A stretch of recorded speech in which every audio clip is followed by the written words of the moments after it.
हमारी पार्टी के नेताओं ने अगर क्राइम किया है, कहीं करप्शन में संलिप्त रहे हैं तो उन पर भी कार्रवाई सुनिश्चित की गई है। जांच एजेंसियों को भी पूरी पारदर्शिता के साथ स्थितियों को स्पष्ट करना चाहिए कि कहां से क्या मिला है।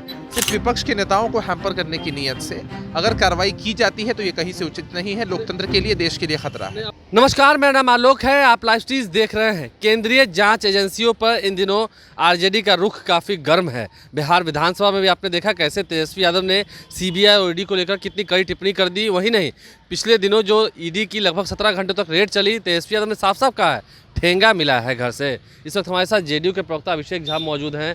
जिस तरह से आपके नेता कहते हैं क्राइम, करप्शन और कम्युनलिज्म से समझौता नहीं करते हैं, तेजस्वी यादव के यहाँ एक बार फिर से सीबीआई और ईडी की धमक है, दबिश है। आप लोग अब क्यों नहीं कर रहे हैं कुछ? देखिए, तो कौन सी नई बात है। आप देख रहे हैं कि लगातार देश में एक ट्रेंड बन गया है कि विपक्ष के नेताओं के यहाँ ही जांच एजेंसियाँ जाती हैं। हम जांच एजेंसियों पर टिप्पणी नहीं करना चाहते हैं, लेकिन जिस तरह के उदाहरण देश में देखने को मिल रहे हैं उससे तो साफ तौर पर लगता है कहीं ना कहीं दबाव है।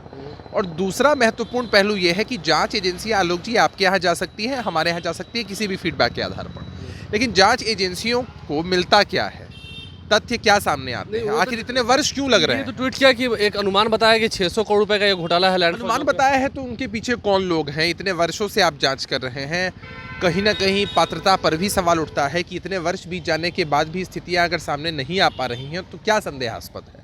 जिन पर भी आरोप लग रहे हों, हम लोग देखिए किसी के खिलाफ या किसी के डिफेंस में नहीं बोलते हैं।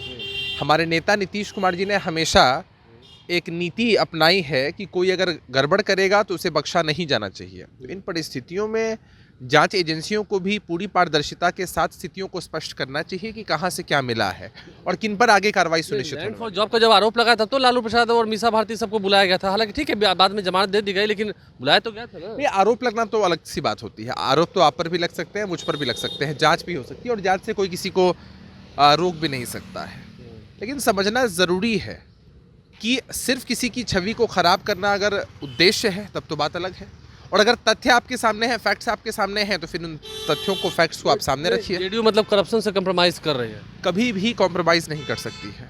आपने कई ऐसे उदाहरण देखे हैं कि हमारी पार्टी के नेताओं ने अगर क्राइम किया है, कहीं करप्शन में संलिप्त रहे हैं तो उन पर भी कार्रवाई सुनिश्चित की गई है। हम लोग तो बस ये चाहते हैं कि देश की जनता को, आम लोगों को स्वायत्त संस्थाओं पर विश्वास है और ये विश्वास कभी टूटना नहीं चाहिए। इन स्वायत्त संस्थाओं को स्वतंत्र रूप से काम करना चाहिए, हर तथ्य को जनता के सामने लाने चाहिए। कोई किसी भी पद पर बैठा व्यक्ति क्यों ना हो, अगर उसने गड़बड़ी की है, गलती की है, तो उन पर कार्रवाई सुनिश्चित होनी चाहिए। लेकिन सिर्फ किसी एक को डिमोरलाइज करने की नीयत से, सिर्फ विपक्ष के नेताओं को हैम्पर करने की नीयत से अगर कार्रवाई की जाती है तो ये कहीं से उचित नहीं है, लोकतंत्र के लिए, देश के लिए खतरा है। आपको क्या लगता है? हम देख रहे हैं इन दिनों जब से महागठबंधन की सरकार बनी है तब से सीबीआई और ईडी जो है वो ज़्यादा एक्टिव हो गई है। तो मतलब आप लोग ये साफ साफ करें कि हाँ वो एक एजेंडा है? नहीं, वो तो है ही ना। आपने 2017 का भी दौर देखा है कि उस वक्त भी जांच एजेंसियां किस तरह से काम कर रही थी। आखिर लगभग 6 वर्षों का समय अब बीतने को है, तो इन 6 वर्षों में क्या हुआ है? केसेस जो है वो बहुत पुराने हैं। तो जब हमारी स्वायत्त संस्थाएं स्वतंत्र रूप से काम कर रही हैं तो आखिर इतना विलंब क्यों लग रहा है? देश की जनता, बिहार की यादव भी कह रहे थे कि बदले की भावना से की जा रही है, क्योंकि उनकी बहनों के यहाँ जाना, उनकी पत्नी का मंगलसूत्र और कान के जो श्रृंगार के सामान होते हैं पहने रहते हैं वो उतरवा देना। तो कैसे देखिए, तो तेजस्वी यादव जी जानते होंगे, चूँकि उनके परिवार का मसला है, हम लोगों के पास तो ये तथ्य सामने नहीं आया है। लेकिन कहीं अगर इस तरह से जाँच की जा रही है या इंटेंशनली किन्हीं के भी परिवार को ह्यूमिलिएट करने की कोशिश हो रही, तो ये उचित बात नहीं है, अच्छी बात नहीं है। इससे एक सकारात्मक संदेश नहीं जाता है, कहीं ना कहीं एक नेगेटिव इम्पैक्ट पड़ता है। आप लोगों को एक तरह से लगता है कि अभी तक तेजस्वी यादव बेगुनाह है क्योंकि अब तक कुछ हुआ नहीं? देखिए, आप समझिए, हम लोग न्यायालय नहीं है।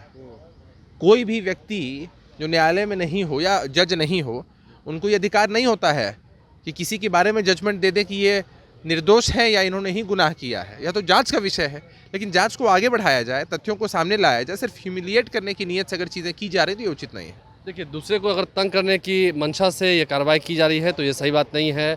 आपने देखा अभिषेक झा जेडीयू के प्रवक्ता ने क्या कुछ मुखर रूप से कहा है सीबीआई ईडी के मामले पर, यानी कि जिस तरह से ये बोल रहे हैं अब तक तो महागठबंधन में ऑल इज़ वेल ही दिख रहा है। हमारे चैनल को सब्सक्राइब कर लें, साथ साथ फेसबुक पेज भी लाइक करें। धन्यवाद।